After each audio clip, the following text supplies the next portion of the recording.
Well, and as we understood it more and more, I mean, humans actually used to eat the organs because they are the superfoods. So they are the most nutrient dense parts of the animal, right? So we started with the organs, started primarily with beef, and we started, and then we went into pastured products pretty quickly, and so we started doing also whole bird grinds. So, we just understood that we wanted to be there for farmers to take product that they couldn't sell to the human market. We told White Oak, listen, if you can sell it to the human market, we can't afford it for our business, but we want you to make money. It's really about helping the farms survive because of the amazing things that they do for us. So we went into poultry, pasture poultry, and we sell heads, feet, necks, wings, and we've progressed on the beef side to the beef ears, and we do them beef ears with hair. Some of this is hard for the human parent. But the hair on the beef ear is actually like a flossing and a dewormer for animals. So it's really great, but it takes a minute to get used to it.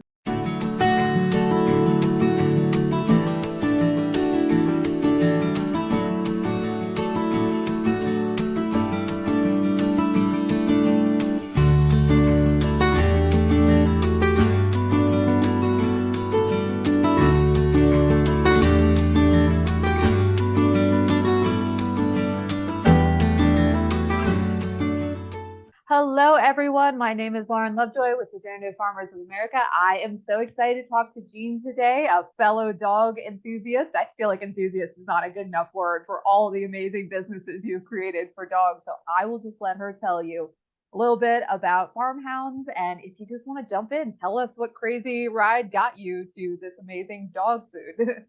Oh, I'm happy to. Thank you so much for having me, Lauren. I'm so happy to be here and be a part of regenerative agriculture.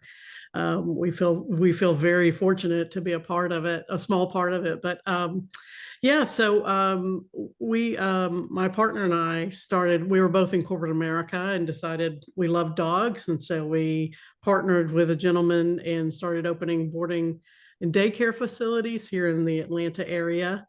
That led us into food and supplies. And so we opened some standalone stores, retail stores here, pet supply stores called the Whole Dog Market, and which we still have today. And Amber Harris from White Oak Pastures actually came into one of our stores and said, "Hey, I'm from White Oak Pastures and I'm selling dog treats." And luckily, one of our staff knew who they were and raised his hand and said, "Yes, we want to sell them."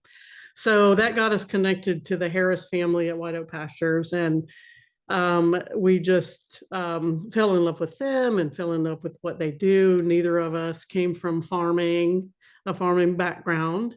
We loved animals, but we met Jenny and Will and their whole family, and went down there and got to know them, and actually worked with them. They were new to the pet treat business, and worked with them to price their product so that they could continue to do it and make money, and we could sell it and make money. And just knowing that we were giving such a high quality chew to dogs and dog owners, we were really ecstatic to make that connection. So that was the first step. I love it. And I was about to say, I feel like, you're like, well, I did this and this. Well, how many businesses do you own right now? Like, or how many locations? Because I feel like it's not a small thing you do. You guys have a whole like multi-structure. Yeah, it's good. It's challenging at times. So we have 4 standalone retail stores. And then the extension of that story is that in working with White Oak Pastures, we realized that there was product or parts of the animal, I guess, that were not being utilized, and they utilize everything. So it's not that they were they were putting it into compost, right? Which is necessary and good. But we realized that we could take, and we started with the organs. We realized we could take beef heart from them and actually cut it up, dehydrate it, and it would make a great treat for dogs. And so we actually started that in our kitchen at night, and now we've got 2 facilities, and we've grown it quite a bit. But we do still have the 4 retail stores, and then we have the manufacturing. We sort of inadvertently became manufacturers. That really wasn't. I don't think we had that on our radar, but based on the way we wanted to do our business, it was really necessary for us to be the manufacturer and to handle the product. So I can go on, but you let me know if you want to interject. Well, I love that. So take me back a step. So organ meat, right? Like Yes. I would say we maybe go like, oh, you organs, but I think also anybody who has seen the deficiencies in pet foods will then start saying, well, I realize my animals need it. So tell me a little bit about like what parts you're using, and I think people will start to see like they didn't fit in white oaks pastures. Nobody's going out and buying the necks and the feet and all that. And tell me about why those are good for dogs and why that was a Right. perfect match. Right. Well, and as we understood it more and more, I mean, humans actually used to eat the organs because they are the superfoods. So they are the most nutrient dense parts of the animal, right? And I'm not exactly sure the transition, but somehow we went from that to the muscle meat, which is what we eat today. So yeah, so and I was actually talking with a manager of mine who was very health conscious, and we started talking about heart, and she was like, oh yeah, it's a fantastic part of the animal. And so just thinking through that, and personally, I'm the business side of our companies, but I wanted to get my hands into something. So that was a big part of it. I was like, I want to cut up hearts and dehydrate them and feed them to dogs. So that was a big part of it. But so we started with the organs, started primarily with beef. And we started, and then we went into pastured products pretty quickly. And so we started doing also whole birds, whole bird grinds. So, we just understood that we wanted to be there for farmers to take product that they couldn't sell to the human market. We told White Oak, listen, if you can sell it to the human market, we can't afford it for our business, but we want you to make money. It's really about helping the farms survive because of the amazing things that they do for us. So we went into poultry, pasture poultry, and we sell heads, feet, necks, wings, and we've progressed on the beef side to the beef ears, and we do them beef ears with hair. It's some of this is hard for the human parent. But the hair on the beef ear is actually like a flossing and a dewormer for animals. So it's really great, but it takes a minute to get used to it. But we do the trachea, we do the esophagus.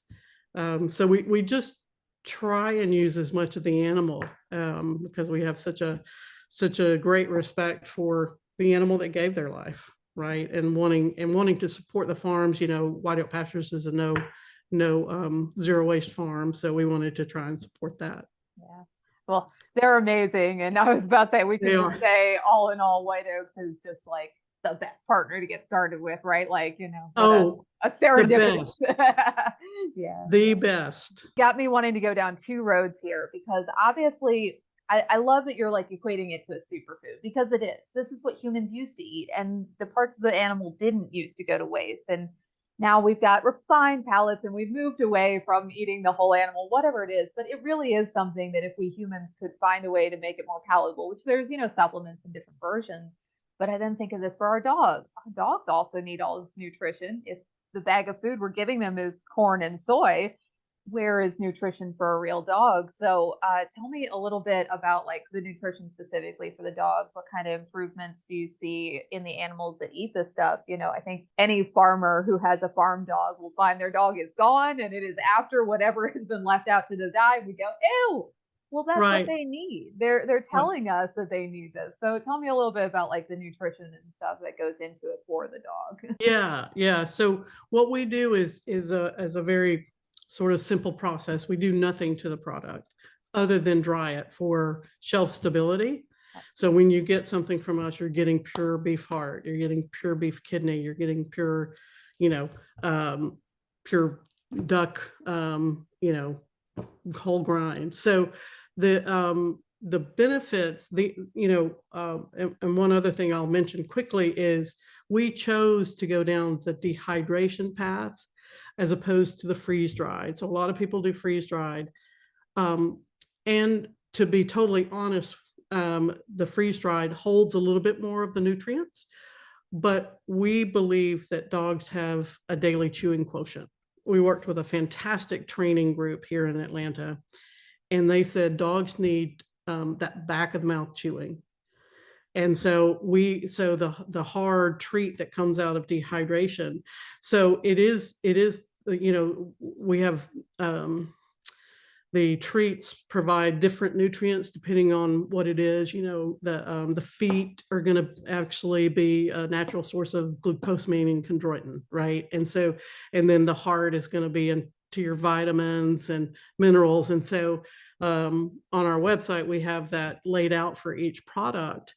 But we love the fact that it does give the dogs that ability to really chew.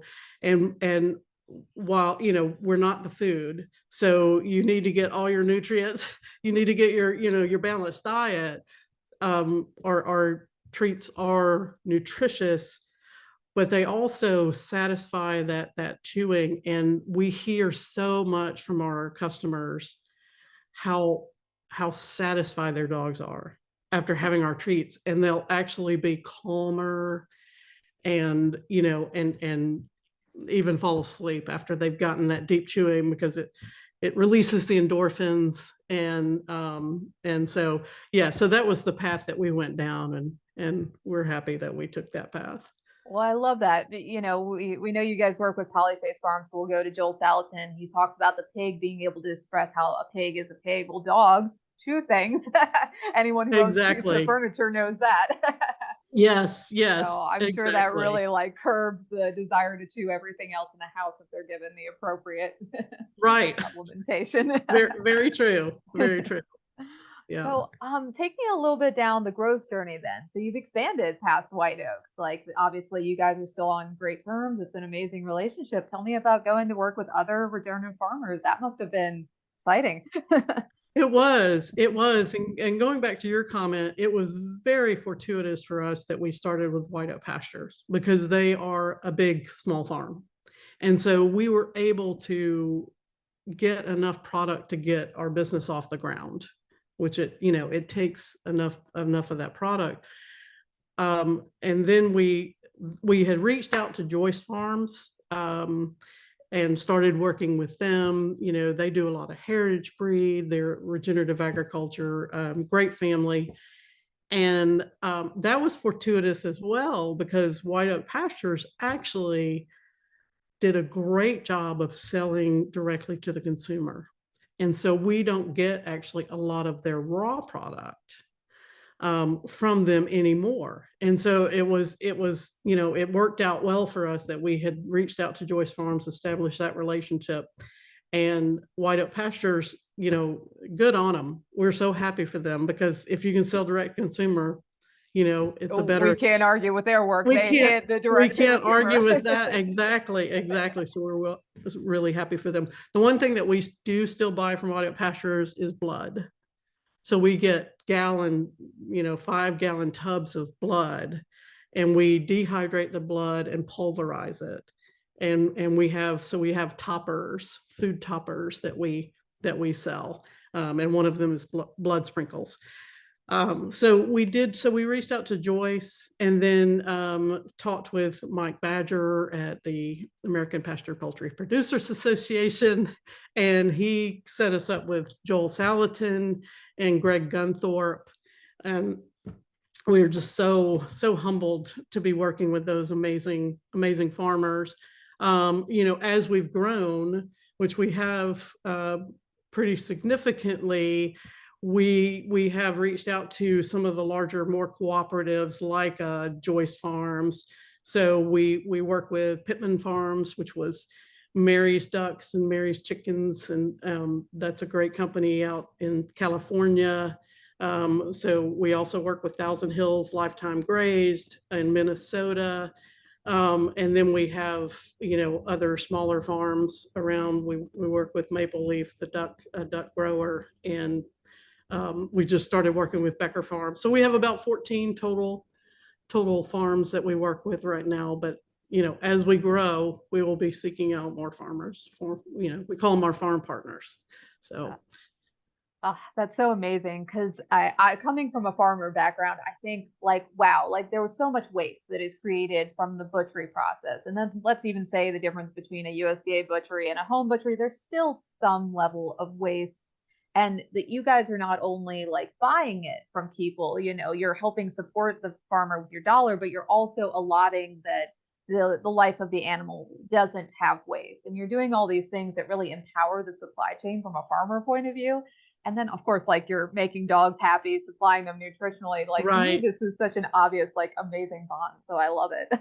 Yeah, we've actually taken it. So what we do is when we dehydrate, especially the organs, and so we have packaged products, packaged treats, and then we have the chews, which would be a beef ear, turkey neck, something like that. But our packaged products, so we fill our bags first, and then you're going to have some leftovers. So those go into our samples, and then you're going to have some leftovers. And those are what we grind and we put in our toppers.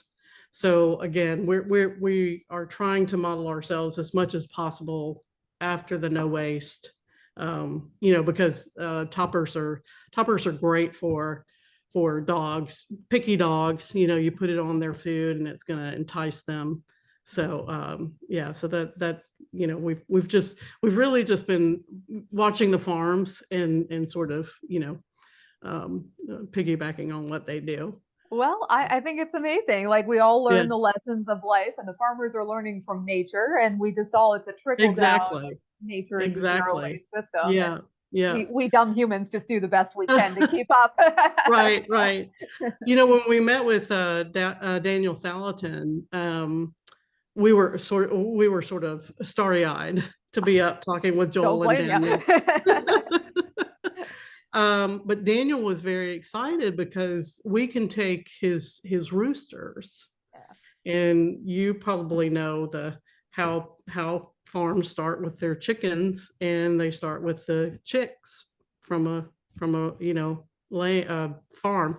And so, and we can take roosters because, we don't care about the eggs. And so he was very excited about the benefits of raising his own, hatching on site, and the benefits of that, and that they're intuitively they understand, more of the flock that they're born into, and safety and all of that stuff. So we're we certainly didn't go into this understanding everything that we were getting into, and we feel very fortunate that those types of things, it just brings us such joy Well, to I'll hear tell things you, like that. I bet the farmers feel the same way because we have those gaps. If a rooster doesn't have a Mhm. production of a hen, and you guys came in and said we'll take them, and not only will we take them, we'll pay you for them. So I bet the Right, farmers are as equally grateful for right, people and they who are. adapt They that are. mindset. Yeah. Because I think companies come in and they say, well, I want the premium product, but it's not for humans, it needs to be a different grade, that's kind of not fair, as opposed to you guys really were open to a different conversation, like open to thinking differently. I feel like that's something that makes you guys so unique. Yeah, yeah.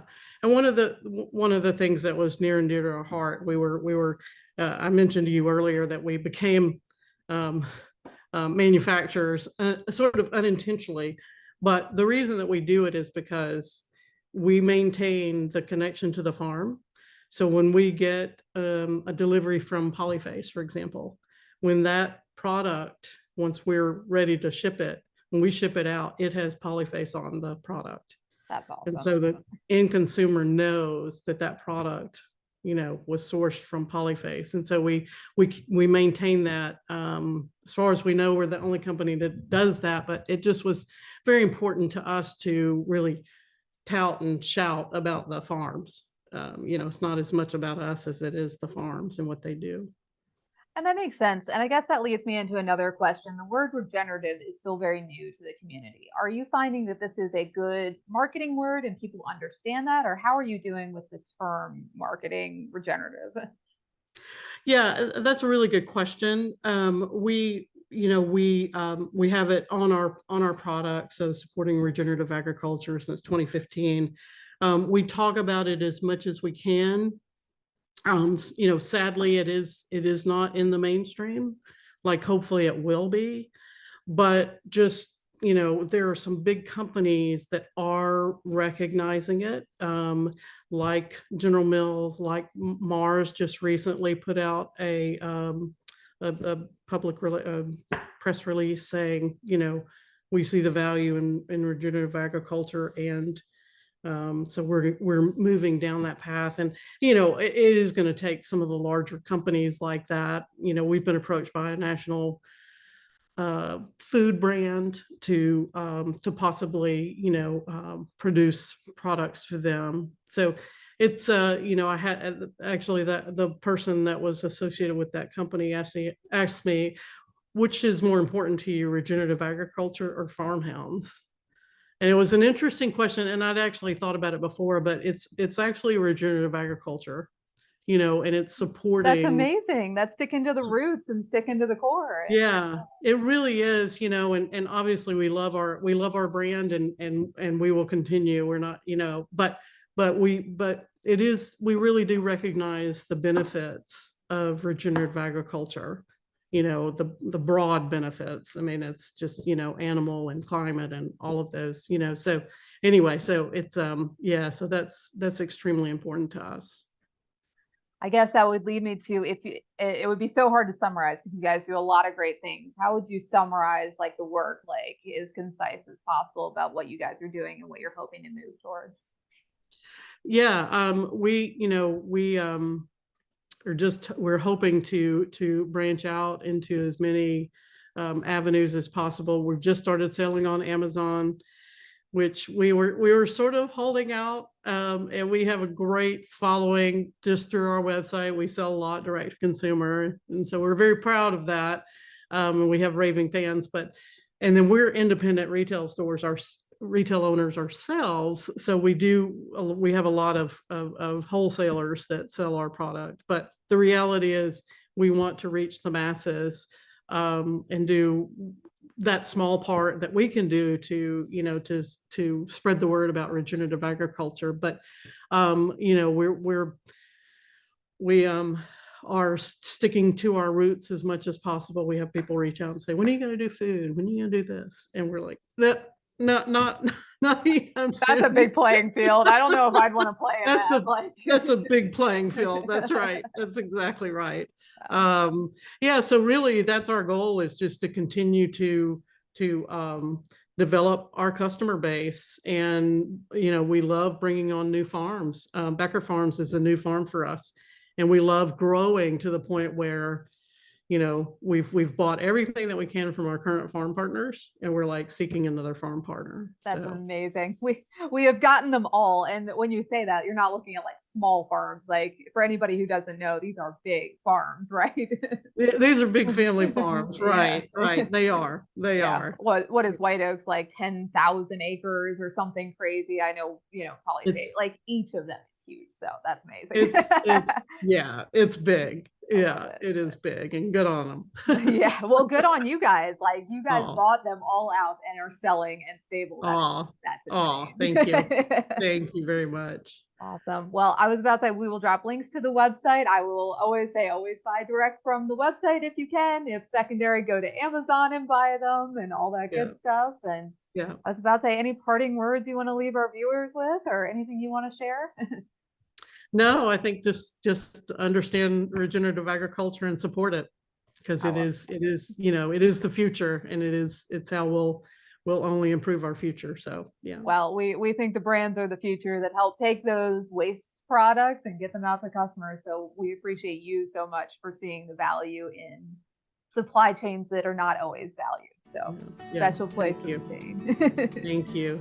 Awesome. Thank you so much, Jean. And I was about to say, go to our website. We'll be direct linking them. Can't wait to bring more farmhouse products to all the puppies in the world. Yes. Thank you, Lauren. Appreciate what you do as well.